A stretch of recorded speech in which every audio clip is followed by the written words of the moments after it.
welcome to the podcast. I'm your host, O'Neill, and today in studio, my guest is Mr. Richard Picart. How you doing, sir? I'm great. Good. It's good to have you on. I've been looking forward to this interview for a while. Mhm. I do know you, so I know Sure. not a little. I know a lot about Of you, course. and I just thought it would be really good if you could share your experience in the music business, in artist management, um, with our fellow listeners of individuals who might be interested in getting into the business or just want to know a little bit more about it. So, I have a couple of questions that I want to ask you, Yeah. and we could just have a conversation, Sure. really free flowing. I'm glad to be here. So how can I Okay. ask me anything? I'm ready to go. Oh, anything. Okay. All right. So I think one of the first things I think would be good to know is how did you get drawn into the business? And you may want to describe what exactly you do within the music business. I Sure. know it's music management, but you Mhm. could go into a little bit more detail of what that is.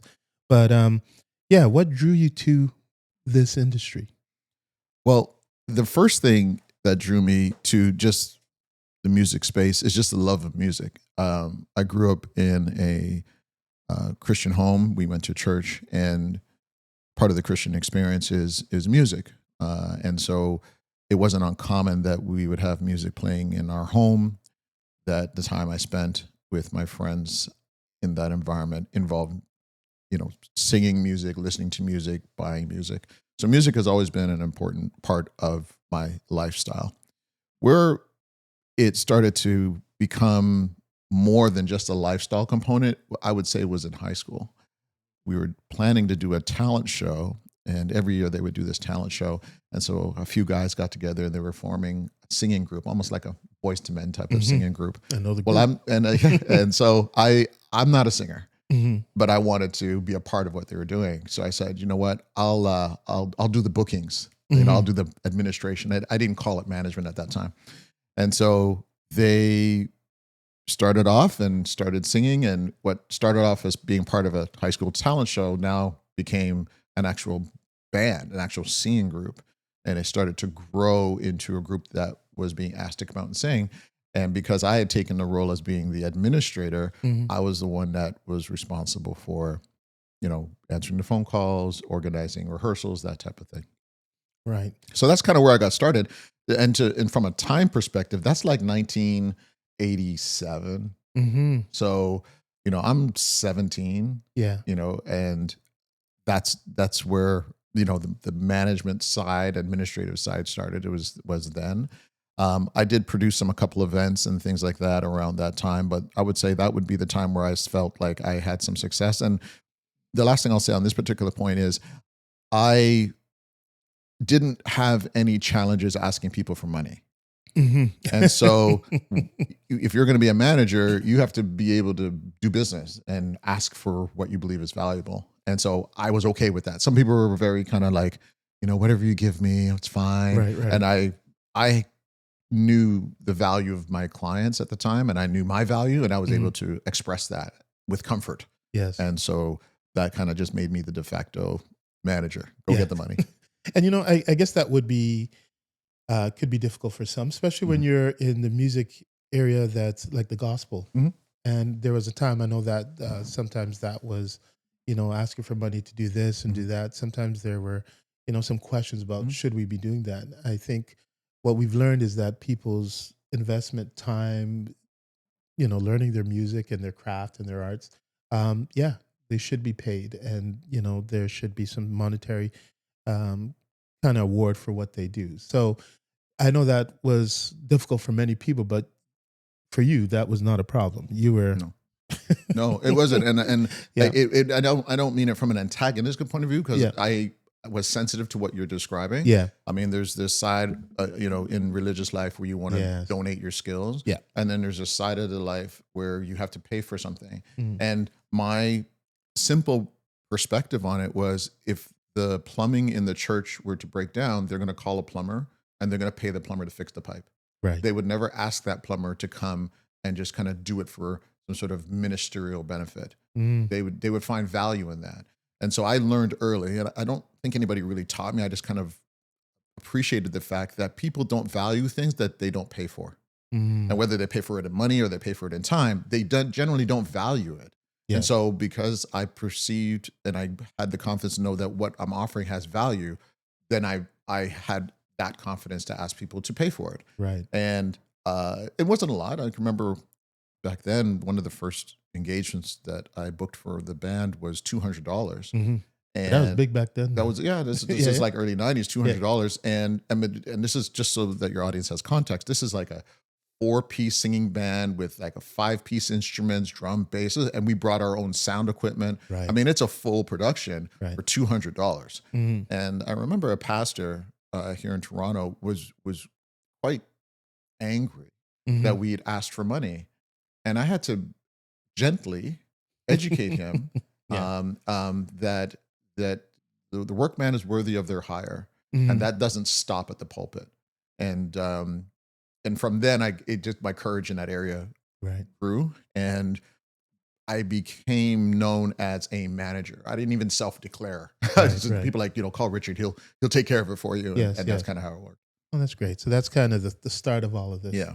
And so tell me about your journey. Like, that was the beginning stages, how Mhm. it turned from something that, you're just helping some friends out to a business, and the business has blossomed and it Mhm. grown. So Mhm. what happened after that in terms of, a couple of years later when, was it something that you did full time and that was your main Mhm. like source of income, or how did that work?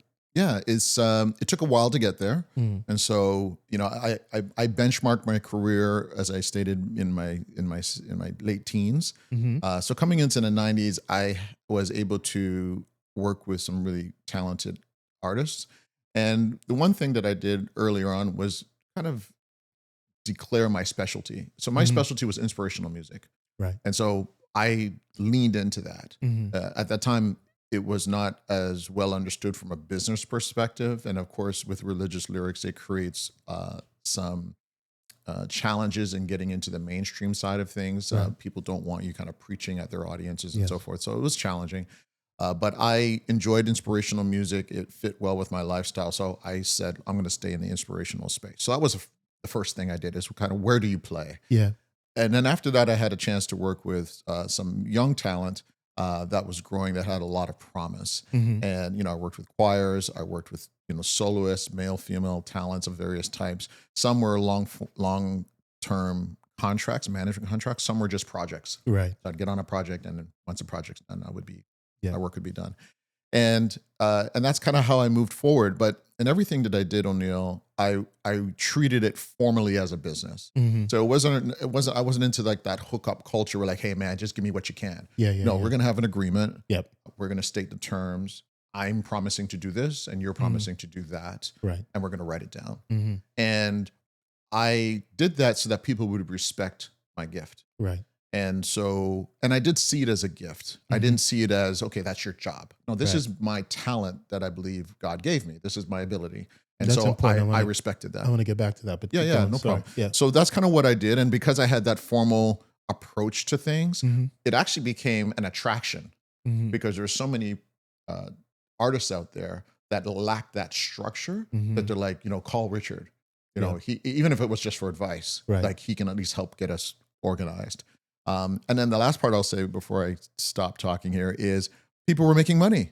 Yeah. So it's very different when you're not making money and then you Mm-hmm. come to me and we're booking movies and you just made 20 grand. Yeah. Oh, okay. Yeah. Yeah. So this is what it takes. The people will hire you if you take yourself seriously. My Right. job was to help people become serious and Yeah. then market them as a serious talent. Okay. So there's something that you mentioned earlier about it being a talent, Mhm. and there's a lot of creativity. I don't think people understand that. I guess there's different levels to management, Mhm. and there's a level of creativity involved.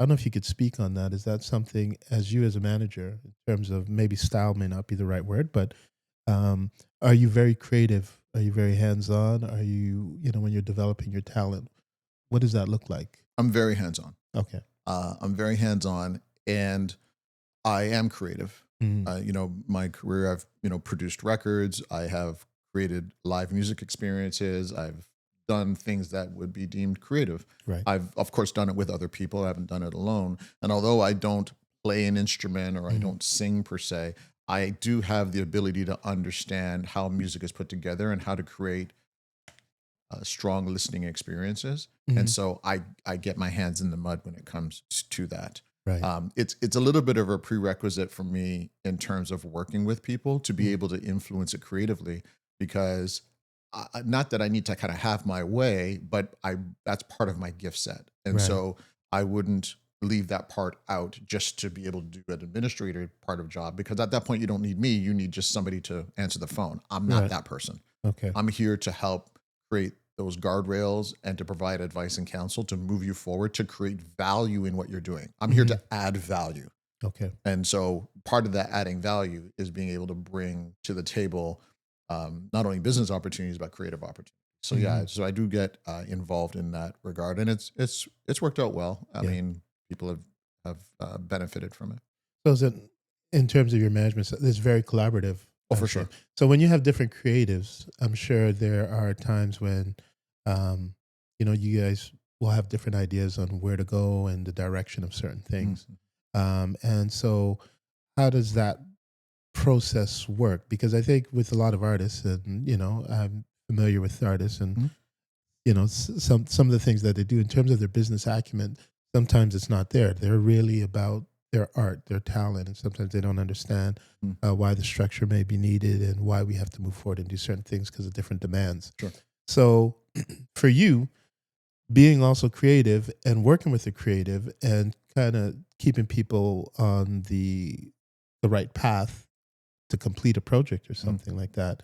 Um, Tell me about, like, what are some of the things or some of the challenges with dealing with a person who is really just about the talent or about their gift and not really understanding the whole business aspect of things. So the first thing I say is that one of my favorite words that I use a lot is teachability. Hmm. Is is this person that I'm working with able to be taught something? Right. And am I able to learn something from them? And if those two questions can be answered with the word yes, then everything else can be kind of figured out. Hmm. If I'm working with a talent or a brand that is so resolved in their rightness as to what it needs to be that I can't impact that in any way, Right. that's probably not going to be a healthy relationship, and I won't go very far with that. In fact, Hmm. I've fired clients when I found out that maybe I didn't make the right choice. Right. And so that's really, I would say, 80% of it. The other part of it is in looking at various projects or various initiatives is for me as a manager and as a person who's trying to describe and amplify their value is to understand where they want to go Hmm.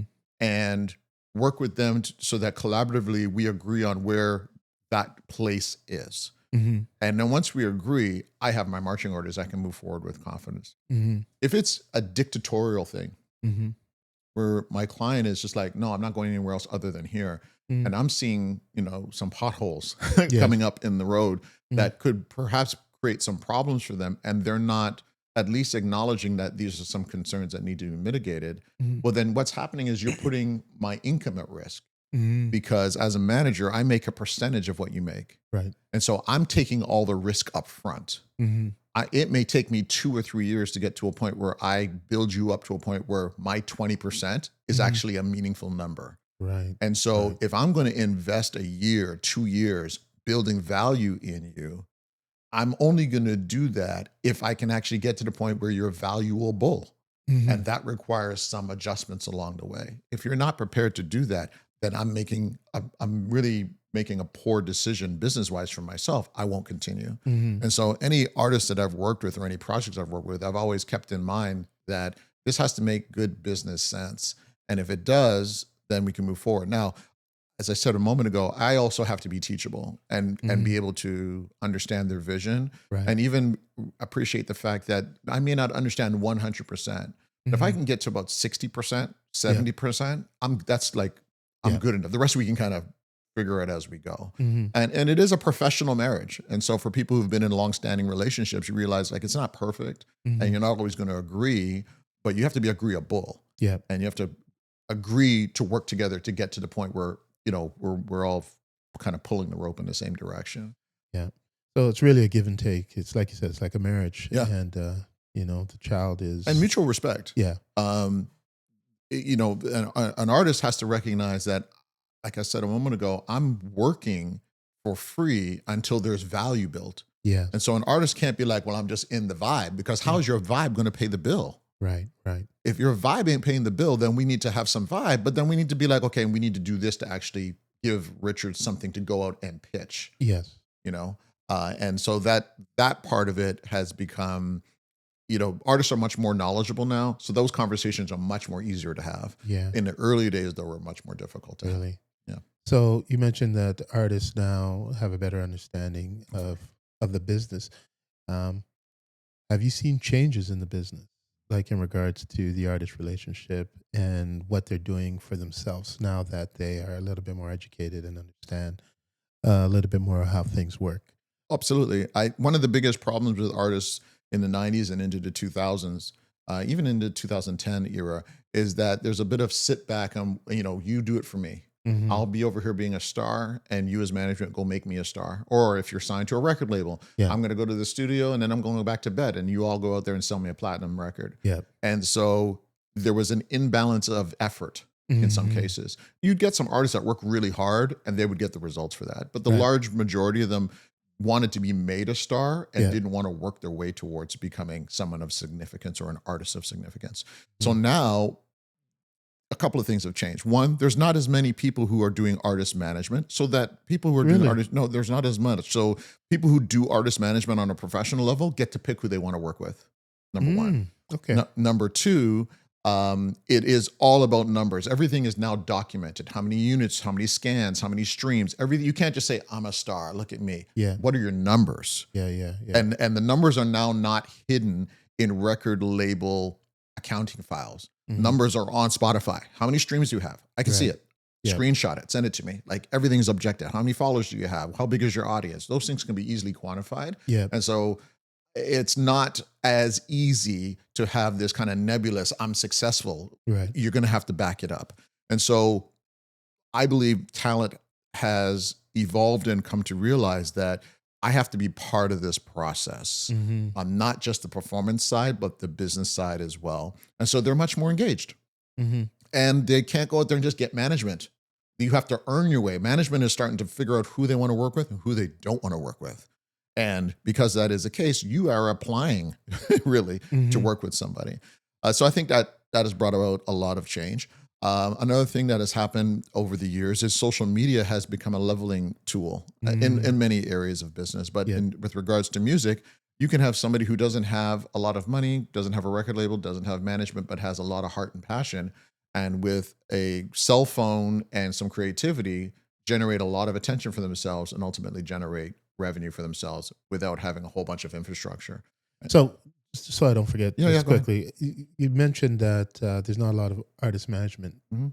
companies out there, and is part of that contributed to yes, the artists are a little bit more educated or a little bit more business savvy in terms of what they need to do. Mhm. But it sounds like social media and the tools are more accessible for them to use, and so that does change the landscape, and it definitely changes.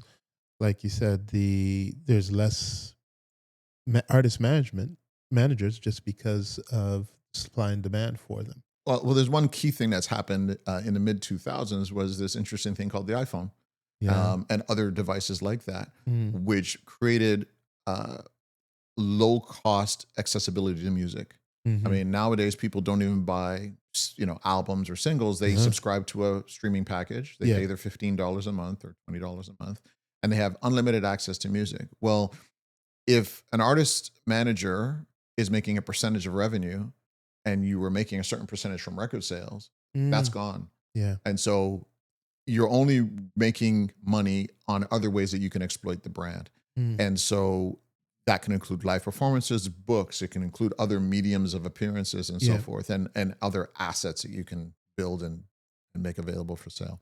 And so it becomes just like a numbers game. You can't do business the same way because the areas from which you make money are now been reduced.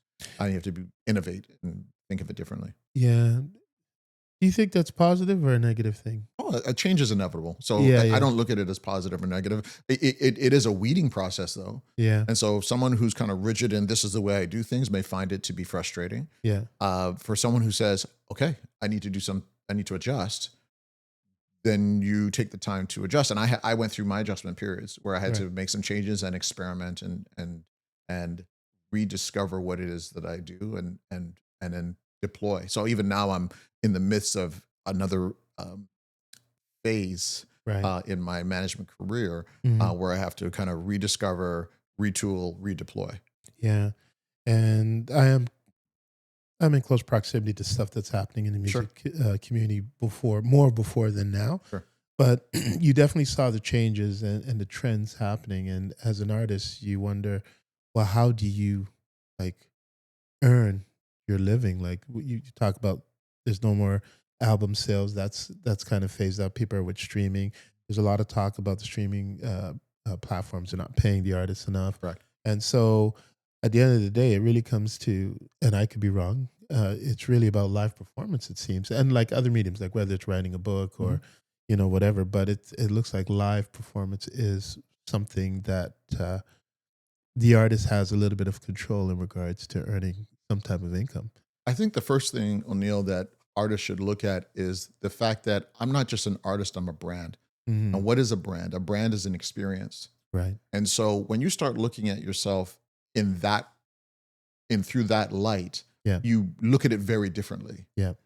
If you're like, I'm just an artist, I just sing, I just want to play my guitar, man. Like this is what I do. Yeah. Then you're self limiting your capacity, your opportunities. Right. If you look at yourself as a total experience, now you've now opened yourself up to how can people experience the way that I express myself and my creativity, Right.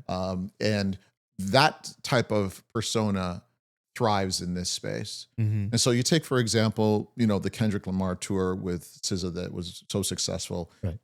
in 2025, 24, 25. And more specifically with SZA, she's a well accomplished global talent. But one of the things that she's done is created her beauty line, and Mhm. she made that beauty line available at the tour stops. Mm. So it's caught on, and people are buying. People are getting to know who she is. She uses the products on herself. She's a beautiful artist, beautiful person, presents well. She has her own fashion line. Mhm. So people who may not know all of her songs or know her whole catalog may like her lipstick, may like her Right. shorts, and all of a sudden they're experiencing her in that context. She may branch out and get a spot appearance on Law and Order. Mhm. They're experiencing her in that context. No different than like an Ice-T. Ice-T started off as a gangster rapper. Yeah. Now he's like a legendary actor on Law and Order Yeah. and has done other things along the way. So I think artists have to consider themselves a brand and look at how do they expand that brand experience. And let me step out of the area of being an artist and just so that it lands for your audience. Let's say I was a chef. Mhm. A chef could say, "Well, I'm just in the kitchen cooking. Just leave me in the kitchen and I'll make you a great plate." But a chef or a cooking persona or a culinary expert that wants to brand out is going to be like, "No, this sauce that I make with these dumplings, how can I put that in a bottle? Yeah. This apron that I wear, how can I brand that so that my fans can wear that when they're cooking? Let me create a TV show Yeah. a la Gordon Ramsay. Mhm. Gordon Ramsay's more known for his TV work now Yeah. than he is for his restaurants. Right. It's the same chef, Yeah. same Yeah. persona, Yeah. right? Same kind of feisty English cook, Yeah. but he's branded and extended his brand in different places. Mhm. Going back to your original question, that's how artists need to look at themselves. How do I Mhm. create an experience with me, Right. and not just how do I just express my talent? Right. Right. Oh, that's interesting. For sure. It's really a switch of mind on how you look at things in Or perspectives. you'll starve. Yeah. And I don't mean that to be crass, Yeah. but it doesn't take long to hit rock bottom if you're not generating revenue. And so you need to think about, am I in this or am I out of it? If I'm Right. out of it, say goodbye, have your last event, and then go do something else. Right. And Right. people respect that. Yeah. Yeah. Nobody will ever, frown on somebody just deciding like I've come to the end of my journey Yeah. in this area. I know a lot of people who've come to the end where they're like, I'm not interested in the money or making it a living. I just want to make music, and they just Right. don't care. They're just, I'll put it out there. Right. If I get money or not, that's fine. Then you don't So need management. yeah, right, I right, mean, right. social media can, and you may get lucky. Yeah, you may. You may get, you may get very lucky, Yeah, and someone calls you and says, "Hey, that song that you were just playing, yeah. I want to, put it in a movie and give you some sync rights to it." And before you know it, you're up for Oscar, song track of the year. Like you can get really lucky Yeah. doing things that you didn't intend to do, but Right. that's totally fine. Yeah. It's when you intend to be successful, but Yeah. you're not doing the things that can lead you towards that, where there's some friction. Okay. Okay. So, in regards to the evolution of the artist manager or management, as well as the music industry as a whole, uh, and the evolution of it, what have you seen in regards to some of the trends that things like AI tools are having on the industry? What's your take on that? So I mean, just AI writ large, I'm a big fan of it. Right. I'm in the process of converting my management company to an AI first management company. Oh, really? Yeah. So we're going to lead with AI. So it's I'm treating it as kind of where the puck is going. Right. And so how that shows up is using AI for information discovery. So, getting music out to various destinations for playback, satellite radio, and so forth. Like, how do you find these stations? How do they understand your music? How do you get access to that data? I'm going to leverage AI to help aggregate that information very, very quickly. Mhm. In terms of um, the production of music, I can see a time very shortly. It's happening now Mhm. where an artist who has enough of a footprint in their performance doesn't need to record again. So there'll be enough of a data set from that artist in terms of their vocal performance that Yeah. you can lay down tracks, do whatever you need to do, and lay down basically tell the AI to perform this song using this vocal. What are you talking about? Yeah, so it's being tested right now. Yeah, and I'm seeing it because I think I saw something with Timberland. Timberland's Yeah, working like on it. Yeah, so you can literally say, for this song, I want a grunge rapper, Jay-Z meets Nine Inch Nails, right? But I want it to be performed by King Smooth, right. Hmm. and so it'll take all of the information, no different than Chat GPT, where you say, give me a letter to my boss says this, like you're giving it instructions. It'll take that, but the sample example is going to be King Smooth's vocal Vocals. that they have lots of examples of, the acapellas. And they say, okay, we know how he breathes, we know how he says certain words, we know how he enunciates it, and then we now merge it into our performance that delivers that. So, wow. Yeah, You so I know, totally see that. So I think it's a good thing. The reason I think it's a good thing is because it now makes the artist timeless. right. Because people, we age. Yeah. We can get injured. Yeah. We can do all sorts of things. And as I said in the earlier part of our conversation, you're trying to figure out how to create a continuum of experience. Right. Wouldn't it be great if you could get the latest Michael Jackson record, even though he's been long gone, but Right. it's been produced by someone who took his vocal and created some really interesting experiences using his vocal that you're familiar with, and you pay for it or you stream it and you enjoy this and be like, this is a Michael Jackson performance. So Okay, I get that, but I'm Mhm. just wondering in terms of the integrity of the artist, like of the artistry of creating music from scratch and your vocals with age, just like fine wine, Mhm. it gets better with time. Sometimes I think of an artist like Sade. Mhm. You know, as she gets older, she does different types of music, and you grow with it and different sounds, and it shows that there is a there's a human aspect of it, and I get it. I could see obviously some of the value in the things that you're saying, but also in regards to the artistry of it, I'm a little concerned in terms of what does that look like Now, in that the becomes the future. most valuable part. So you can get, and I'm just, speaking into the future, you Yeah, can get almost like the AI performance of the latest Justin Bieber joint, and it's on a fierce backbeat and yeah, it's just killing in the clubs and it's doing a really great. Or you can get this custom live performance of him doing something at the Sony Center that's only available. There's only 100 copies that are available. It's yeah. going to be available for $200, and once you have it, that's it. It almost becomes almost like a type of crypto coin, where once all of the versions have been purchased up, there's no other albums to get. There's no other songs to get. Once you have it, it can't be duplicated and it can't be in any way replicated. And now it becomes a collector's item that people will pay for. Mm, So it's no different than if you were to come to an event in Toronto for an artist that you don't see often, and mhm. they put it in a 1,000-person venue and they charge $500. You'd be like, I don't know when I'm going to see this artist again. I'm going to go see him. Right. So you did that live performance or that performance of the authentic artist present day Yeah. becomes almost like a collectible experience. Right. And then the other stuff possibly are just like the regular, just feeding the market with the sounds of Usher, with the sounds of Michael Jackson, the sounds of Prince. You know, you can do that type of thing and satisfy the diet that people have, because not everybody needs to have the authentic thing. They just want something like it, Yeah. you know? So that's the And I get that's the that. And idea. I just think sometimes though, like for the artists, like to be honest, they could create their own voices with AI. It doesn't have to be sounding like Justin Correct. Bieber or Daniel Caesar or No, anything no. like that. So when my comment was that they would use their own voice, not that they would replicate somebody else's I know, voice. but what Okay. I'm leading to is like, yeah, I get that. But if Mhm. it's someone like these companies can create their own voices, Yes, that will happen. and then there's no space for the artist then to do anything. There's always space for the artist.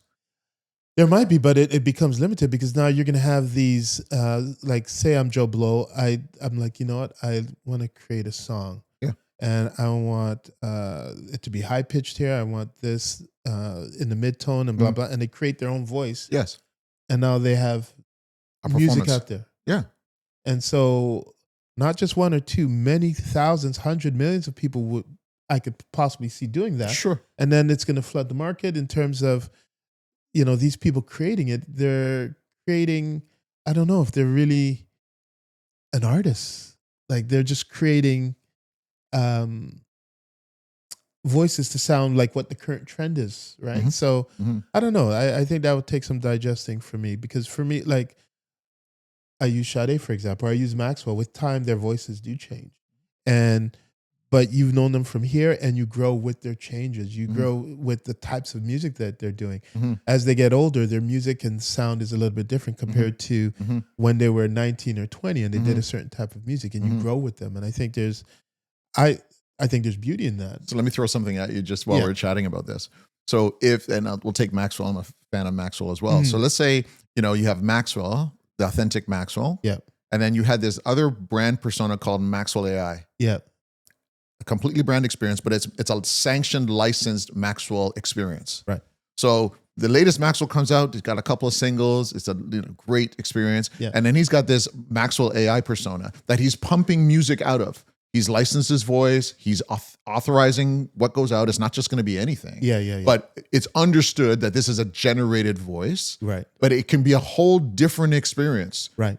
right? And you can be like, that's definitely Maxwell, but it's a different vibe, Right. And you can still get the authentic Maxwell here. When I say authentic, the live performance of Maxwell, and both can coexist because generationally, people may start to move away from Maxwell. We love Maxwell because we grew up with it, but a new generation will be like, I love this Maxwell AI. This is great. Right. It's kind of like a sample. It's Yeah. like when you hear Yep. a sample in a hip hop song. Some people, they think that is the original first time that was made. Meanwhile, it's coming off vinyl 30, 40, 50 Yes, years yes, ago. yes. And then they get thrown back into, oh, this is where it came from. It's like Luther on Kendrick's piece. Yeah. People are like going back and like looking for the vinyl on, oh, this is where it came from? Yeah. This is tight. So I think there's a relationship between, the new technology and the respect for like the original craft. And I think that's a good point when you talk about samples because Right. that's really what That's what it is. it's a sample, and it does help the artist back in the day if things were done right, Yeah. in terms of publishing and writing. So yeah, and they, people learn to appreciate on the new stuff, and then they're like, okay, let me check out what the old That's stuff, right. and sometimes they love it. Right. And so that happens so much, like with my kids, like Right. and my daughter's really into music, so there's stuff that she's playing, and I was like, wait a minute, that How'd came you know from about that? yeah, and then I will bring out the original, Sure. and then she's like, wow, and she likes it, she buys the album. There you go. So yeah, that's I don't know. That's going to be an interesting time. It's like a vinyl first. We're in a vinyl first space now. Yeah, So you have talent that will put out vinyl before they drop the stream. yeah, Like they'll put out a limited edition 1,000 vinyl piece collection, and they've signed each one of them. And if you want the latest Maxwell vinyl, it's available for $500, and you have to register for it. So Yeah. the thing that we are concerned about losing actually appreciates in value Mm. because it's just so rarefied. It's just so classic. It's you can't replicate that. A- This we know we can replicate. And it'll be interesting to see who has the control of that. No different than publishing and writing. I think the Like artists as are the gonna. artists, I are think that. they? I think as artists are exiting their deals. I mean, some Yes. people may still be in some legacy deals, but Yes. as they're exiting their deals and they now have a pocket full of money, Yeah. they're setting up their offices. They're setting up their in-house AI team. They're setting up their own infrastructures with which they can advance their craft for sure. Yeah. Yeah, no Okay. question. Well, that's going to be interesting. I love to have this conversation with you in 4 years to see Sure. where this all went. Well, that's Because where we're leading. For 5712, which is my new management company, yeah, is AI first. And when I say AI first, it's not AI only. yeah. Talk about that. Like when you say Yes, AI first, what do you it's mean with just that? considering in everything that we do, how do we use present day technology and artificial intelligence to aid us in accomplishing our goals, Right. right? And so that could be in building creatives or creating amplification for some of the messaging or some of the content we need to produce, or even producing experiences. Right. How can we leverage AI to build those experiences? And so we're the first thing we do is just set our mindset to be like, we're AI first. We don't know everything about AI, but we're Yeah. going to start with how does AI help us achieve our goals? And it at least gives us the ability to stay with the wave, riding the wave forward, as opposed to holding on to nostalgia and maybe kind of aging ourselves out as a management company. Mm. Especially now, my daughter is now beginning to play an active role in it, and she's from a different generation. Right. And I don't think it's fair to her to have to kind of trap her in the ways that dad did things, when Mm. really I should be leaning forward and being like, how are we going to do this 4 years from now, 5 years from now? Right. Yeah. Right. So Okay. Wow. Okay. So yeah, tell me a little bit more about the business, your personal business in regards to what's the name of the company again? Sorry? 5712. 5712. We're just, it's still in the area of people development. Mm-hmm. I have broadened it out to not just music, but brand and Well, I talent. noticed you said people development. Yeah. And, okay. Yeah. And so it's the broad scope of people development. So it's ranging from your standard leadership development and people activation, training leaders, providing new information to people in the corporate sector. Right. We're still doing strategic coaching and business planning. So Mhm. people who are looking for new ideas and innovation, we're still doing that. Right. And then the brand and talent area is just that, brand and talent. And so whether we're building out a campaign for the latest soft drink, or whether we're working with an author who's looking to put out some new ideas through their book, or whether we're working with an actual performance artist in music, it's brand and talent management, not just artist management. Right. Right. So that's intentionally done. Okay. And so those three channels work together really nicely, because at some point the brand and talent is going to want to launch into businesses. Mhm. That's where the strategic coaching comes in. And then the leadership development is for larger enterprise type clients, where they're looking for ways to make their people better. And in many cases, some of those organizations are looking for fresh ideas as well. So it ties in nicely. Wow. Okay.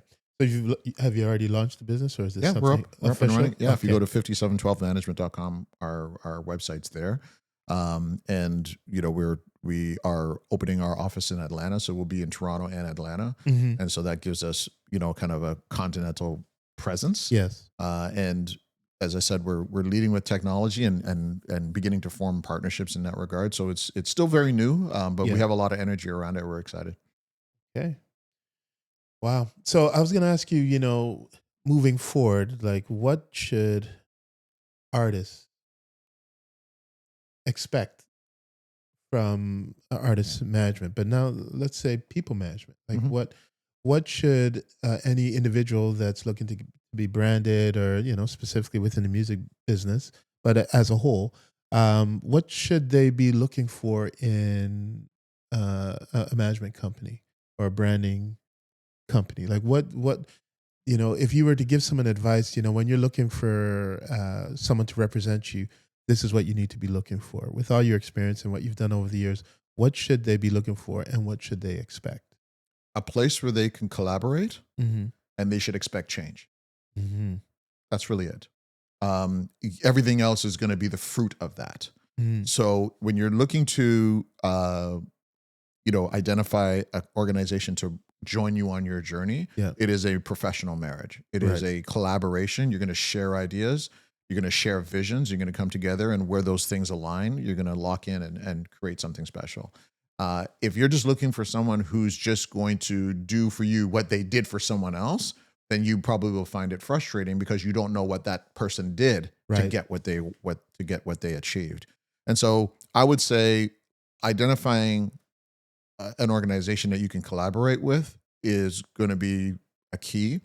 I would suggest starting off slow. Right.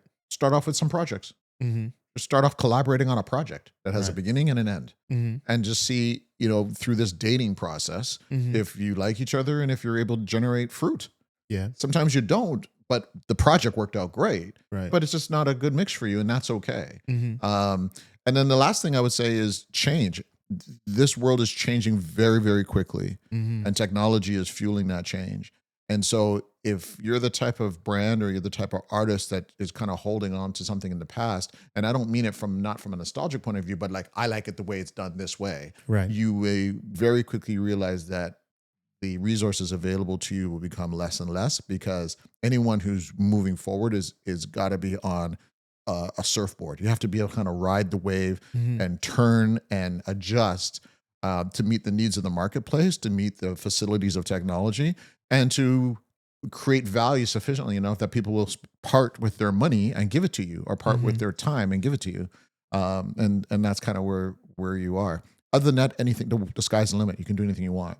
Mm. I mean, you look at an artist like Jay-Z, Yep. who starts off as a rapper in Brooklyn, and now he is basically the creative director for the NFL, winning Emmys.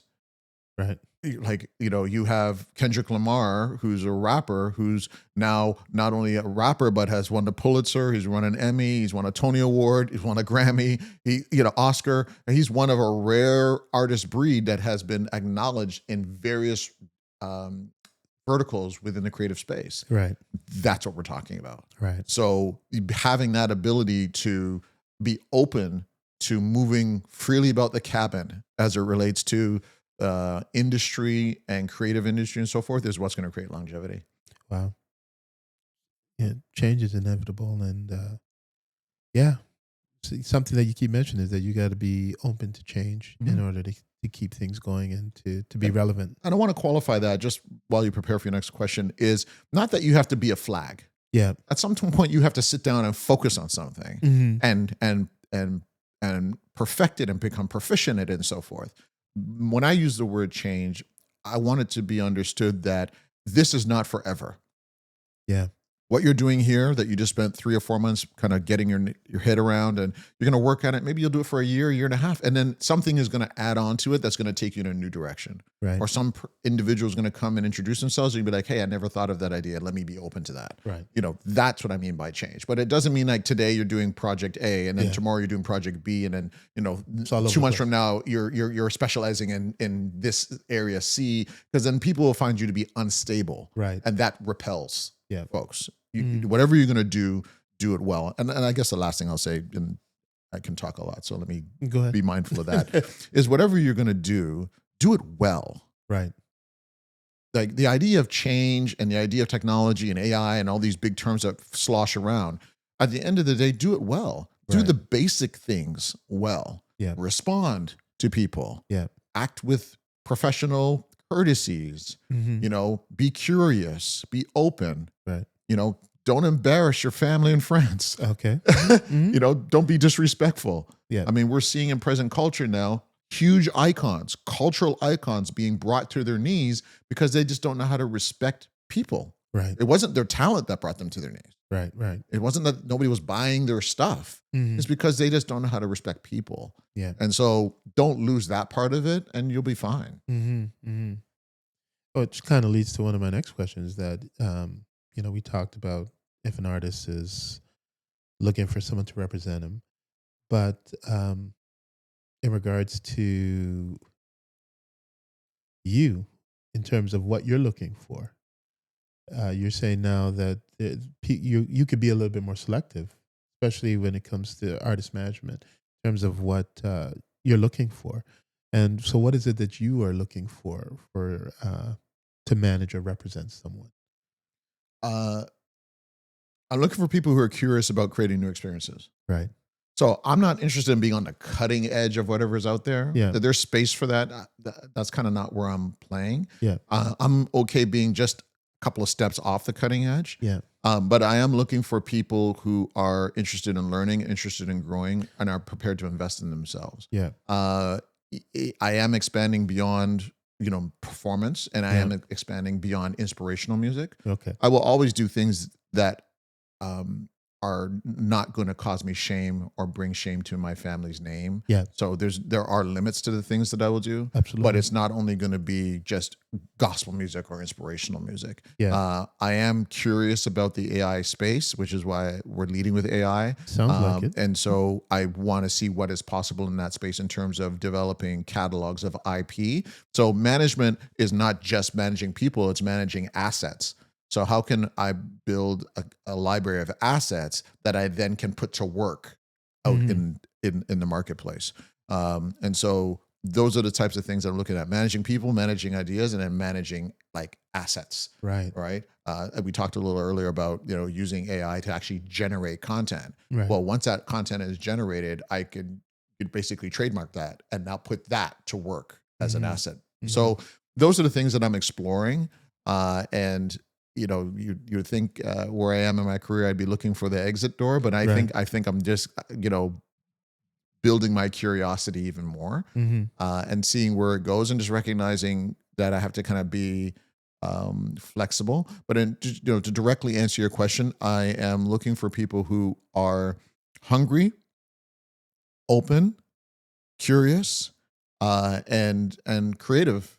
Mhm. And now that we've opened an office in Atlanta, that opens me up to the U.S. market. Right. And so there's a ton of talent down there, and we'll see where it goes. Mhm. To me, it's really all about enjoying my career, making way for my daughter to really carry the baton, Mhm. and allowing her to kind of carve this the way she sees it, and making a living and being at peace. Mhm. That's really what it is. It's also about legacy too, I think. Yeah, In I a lot of mean, for cases. me, legacy is um it's a great word. Mm.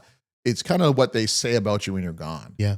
So I don't need to have the biggest, the fastest, the broadest, or what have you. Yeah. For me, legacy is, I define it for myself as, when people experience me as a brand, what did Mhm. they say? Yeah. Yeah. That's what resonates. Yes. I think about people who've been in my life who were never a brand. They were just people. They Yeah. just went to work. We saw them at church. We saw them at the grocery store, Yeah. and you remember them, and Yes. they impact even how you make decisions today. Yeah. I wouldn't do that because that's not what I was taught, Yeah. Yeah. And Yeah. so part of my legacy would be that when someone speaks about me in a professional context, they would say that, Richard took his craft seriously, Yeah. and that he was a fun person, but the stuff he made was timeless, Mhm. and that he always had an idea. Yeah. Like if Yeah. someone said that about me, I would be satisfied with that. He Yeah. always kind of came with like a new, different way of seeing things, Mhm. and I'm happy with that. Right. And I know you mentioned a couple times about your daughter. Mm, Definitely uh, a contributor to the business or a mhm, partner or mhm. whatever you may call it. Sure. But it's an opportunity also to, you know, not that you're formally mentoring, but she's actually seeing what you do and the knowledge is being passed on. And what like hearing from you is that Mm, it's not just one way, that you're learning from her. You know, mm, how can we do things differently? You're a different generation, mhm. your perspective on things. So it I looks lean like into that that. from, I yeah. lean into that heavily. Some people can't. Some people just feel, no, I'm the father here, or I'm the head. I've been doing this for so long. Not at It's all. going this way. Not at all. And I think that restricts a lot of people. No, I try to be the student of my own lesson, Yeah. which is Kiara. For those that don't know her, Kiara Mm, Lorenz. She's our creative lead mm, at the company, and she has proven in a very short time that she has some really great ideas. right. And we buck heads a little bit because we're Sure. similar in nature, which is a Hmm. healthy thing. But I trust her completely to not only bring ideas to life Yeah. and to manage experiences well, but also kind of carry that ethos of doing things with integrity, doing things that are going to add value. being very clear about your business and so forth. She leans into that, and she's fun to work with. So it's great to be able to work with her, and and it's not so much like, hey, pass the business down to the daughter Yeah. thing. I would never want her to do something she doesn't want to do, Right. but she definitely has built an affinity towards the whole idea of making things Yeah. and amplifying things. Mhm. And so if there's anything I can be for her, even if it's just a mentor, I'm Yeah. happy to do that. But more importantly, I bring her to meetings. She is like my IQ. If I go to a meeting with her and we come out of the meeting, I'm like, "What'd you think?" And she's like, "I'm not feeling it." Then Yeah. I don't feel it. Even Mhm. if I felt to come out of the meeting, if she doesn't feel it, then I no longer feel it. Mm. So I trust her judgment Yeah. in that regard, because she just sees things differently, and it is collaborative. Yeah. If she comes out of a situation and she's like, "That's a vibe," Yeah. I would love to talk with them further. Mhm. Then even if I didn't see it, I'd be like, "Let me just take another look because maybe there's something That you I'm miss. missing." Yeah, Yeah, yeah, yeah. yeah. You have to trust the next generation. That's one Yeah. thing that we have to get better at. I'm Generation X, right? Yeah. I'm mid 50s now, so I have a way of doing things. But I've also learned that this way of doing things can be very limiting and create a very lonely existence. Yeah. So I like to set a table of discussion and be Yeah. like, you know what? I don't understand everything, but I understand you Yeah. and I trust you. Yeah. So that's enough for me. The personal brand. Yeah, personal Mhm. brand. Yeah. What's ahead for you in the future in terms of your business, in terms of you, and your terms of your personal development? I am uh, going to well, we've launched this new company, so we're Yeah. excited about that.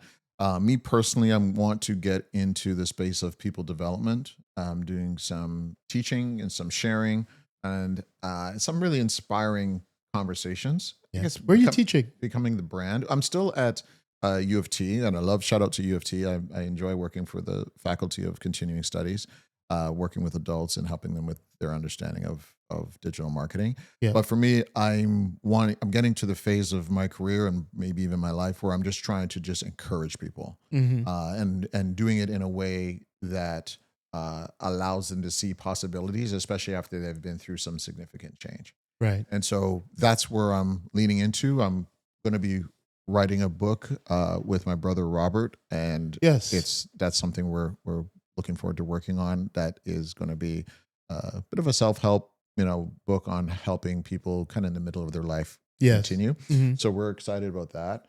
In terms of uh, you know the company, that's just where I'm just living each day towards that. More recently, I was diagnosed with prostate cancer, and Oh, so I am working through that process, and I'll be fine. They've caught it early, and we're excited about the access to medicine, and yes. we're going to be great. But it was a bit of a reminder Right. that don't plan too far down the road. Right. you know Right. Mm. enjoy enjoy what you have now, enjoy your friends and family, treat people with respect, take care of yourself, take the time to go to the gym, Mhm. take the time to cut your food and eat, Prioritize your yeah, health. Mhm. prioritize your health and rest. Yeah. So those things have been very much a reminder to me, especially when someone looks you in your face and says you have cancer. That's like, oh, so that meeting next week isn't as important as I thought it was. Like Right. everything starts to fall back into proper Yeah. perspective.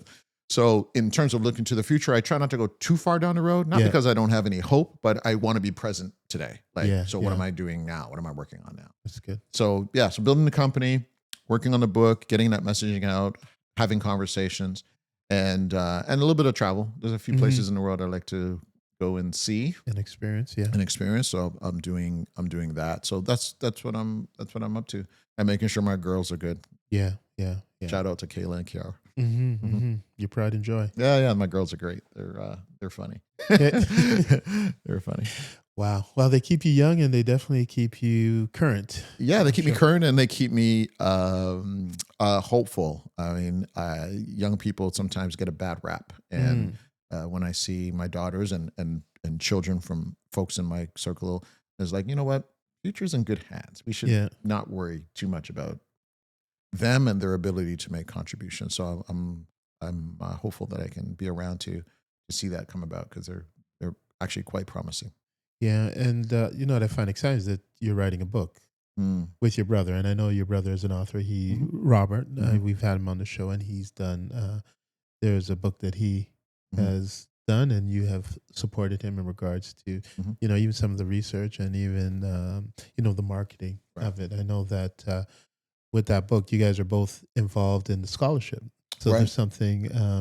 You want to elaborate a little bit on that, like Sure. yeah. Yeah, we partnered with George Brown College a couple of years ago to launch the Gotti Scholarship for Nursing. Mhm. And And God is the name of the book. Gotti's the name of the book, and Yeah, also Gotti is the nickname for our mother yeah, who passed in 2024. So to honor her, she was a longtime nurse and yeah. active in the community. So to honor her, we established a scholarship to help other nurses who are trying to complete their studies with some finances. Hmm. And with the book, we've been able to launch that into schools to help tell not just her story, but the story of people coming from the Caribbean Yes. and migrating to Canada and what their story has been like in the Caribbean and what it's been like here in Canada. So it's been received warmly. People are quite interested in that perspective of the Black experience. Hmm. And so the fact that they're talking about our mother Gotti is heartwarming. But the fact that they're learning about the experiences of my community, I think, is even more valuable. So, yeah, Wow. Okay, so you do have a lot of things going on. a lot of things going on. And, I, I I, like a good crime show once in a while. So I like to watch my first 48 or yeah, Law and yeah. Order once in a while. But other than that, just enjoying life. Are you any artists that you're working with right now? Yeah. So I just finished a project with Londa Larman. So we just Yes, finished long time oh, yeah, we've been collaborator. working Yeah. together since Oh, from she's time. Yeah, 92. yeah. And so we just finished a 5-song EP that is going to be released fully this fall in October 2025. The singles have been coming out throughout the year. So Yeah. we're happy with that. And in terms of new projects that are coming out, I'm giving some thought to it. I haven't really put it down yet, but I'm looking at kind of capturing the Canadian worship experience in some sort of live thing. Maybe it's a Mm. live concert or a live choir thing, but I just find that the documentation of the Canadian worship experience it mirrors what's happening in the U.S., but I think our own voice is getting lost a little bit. Yes. So I'm thinking of doing something like that. You had asked a question about the writing of the book with my brother. I Yeah. kind of want to add a little piece of that for your audience. So the book that we're working on is called Starting from the Middle, Hmm. and we're writing it together, and we're going to talk about it together. And Hmm. my brother and I are twins, for those who have not met us, and so Yes, twin one and twin twin two. one and twin two. So we are, we're kind of bringing that twin energy Hmm. to the stage, if you will, and using we're just really leveraging our mother's voice is really what we're doing. Right. She taught us a lot through her lived experience that we think have lessons for today's audience. Hmm. And so we're gathering all those little pieces of gold and organizing it and just sharing it. And Right. the little pieces that we've showed so far, people are like, this is valuable. Yeah. And so, we are like, okay, well then let's just continue to share that. Hmm. Where people find inspiration in the voices of people who are long gone, Yeah. and there's no reason why her voice can't make a contribution. Right. So Right. that's kind of what we're working. Wow. Like I said, that's exciting. Yeah, yeah. And the one with the documenting the experience Mhm. of Canadian worship. worship, yeah. Yeah, that's interesting. And I Mhm. don't know if the whole idea is maybe you're going around to these different places and actually documenting, having a seat with someone like Mhm. you think of I think of Shannon Riley and Faith Crowd, which I Sure. know that you used to manage Mhm. before, Mhm. and their contribution and just having a little informal Right. information session Right. about all these different groups in different areas Right. across Canada. That's definitely interesting. That would be nice. Yeah, and even beyond that, sometimes we get trapped in big city artists, Yeah, and there's yeah, nothing wrong with that. But I mean, more recently, I had a chance to go to Halifax, yeah, and for the very first time, and just meet parts of the community yeah. I didn't know, and Mhm. so it kind of opened my eyes to say Canada's a big place, Yeah, yeah. and I should, as a Canadian, born Mhm. Canadian, I should be responsible enough to go and see that big Yeah, place. I've had a chance to travel to England and to South Korea and all over the United States, yeah. but yet there's parts of Canada Canada. that are strange to me. I know. So I have been more intentional Mm. about where I go and Mhm. what I choose to learn and stuff. So being able to document that is important, and maybe ending where we started, inspirational music is important to me. Talking about God and talking about the opportunity to be inspired to live your life in a positive way. And for Mhm. those that receive that message, pursue a Christian lifestyle. That's important to me. Right. And so, being able to in any way make a contribution to that is something that. Right. Right. Okay. Well, yeah, we come full circle. So this is over. We're done. uh, It's been great, man. I appreciate yeah, being here. yeah. But is there anything else that you wanted to add, or No, I anything that think you I'm. wanted to I think I'm share with good. everyone? I am. I'm certainly grateful for you and having me on the show and give me a chance to just communicate and share with your audience. And the last thing I would say is live to live again, and be creative. Don't be Right. afraid of the future. Okay. Yeah, don't be afraid of the future. The future, at one point where we are today, was the future. Right. And we're here and Yeah. we're Yeah. thriving in it. And so don't be afraid of the future.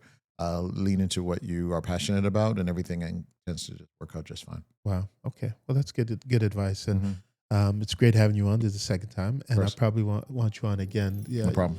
And in all seriousness, you have a wealth of knowledge and experience Thank you. that is it's worth listening to and hearing what you have to say, and You're your very perspective. kind. So, I'm going to send you an invoice. okay, That's you got to find me first. There you go. All right. So, yeah, thank you for being on, and until next time, everybody have a great day.